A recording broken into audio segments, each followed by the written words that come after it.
going through the Nearpod to look at the different examples, and then you can use this to fill in your guided notes, as well as start to practice with some of the practice sheets on teams.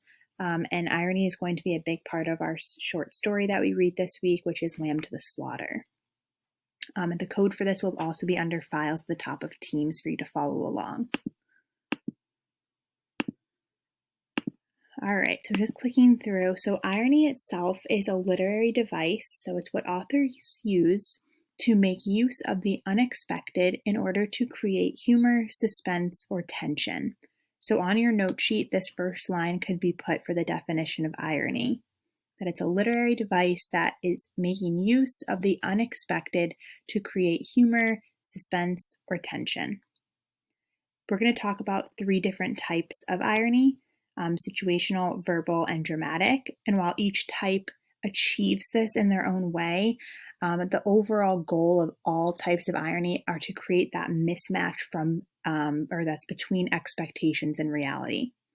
So all 3 types do it in a different way, but the goal of all irony is to make use of the unexpected.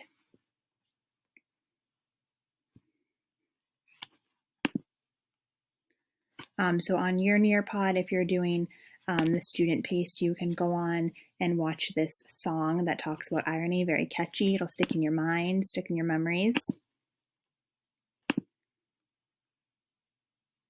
And now we're going to quickly talk about each different type of irony. So situational irony is a situation where the opposite of what you expect would occur.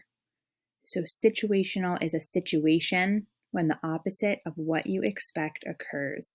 So examples of this could be, for instance, a fire station burning down, because of course we don't expect the place where there are people who work to put out fires to burn down. A police station getting robbed. Again, same idea. The police are the people who are supposed to be stopping the robberies. So for them to get robbed would be ironic, the opposite of what we expect. And also, if someone were to post a TikTok complaining about how annoying TikTok is, again, not what we would expect of someone if they hated the app so much. So it's the opposite of what we expect to occur. And all of these situations, if they were to be written about or in stories or even just in general, would probably add some type of humor that they're occurring. So it's humorous to us when, police get robbed or a fire station burns down. That might be a little bit comical in a story.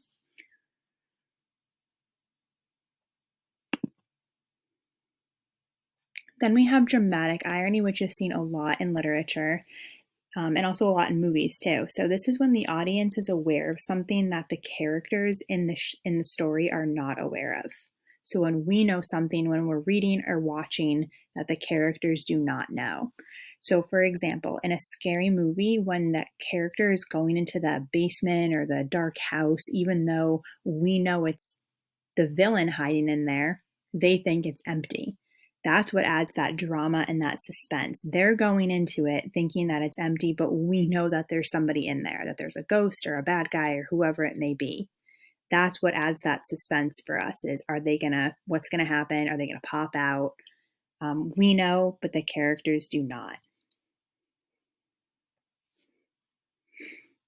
So that's dramatic irony, and that title of it can help cue you too, as dramatic irony adds the drama, adds the suspense.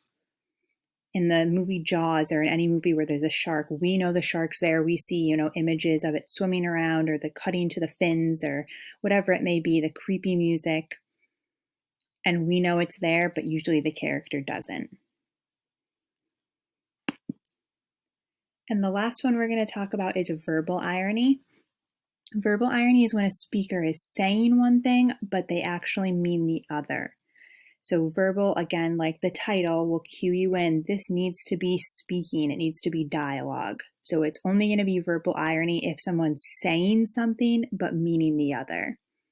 And oftentimes this can be used as sarcasm, or it is sarcasm, which means we're poking fun at a situation. And examples of this would be if it was pouring rain outside and I said, wow, what beautiful weather we're having today.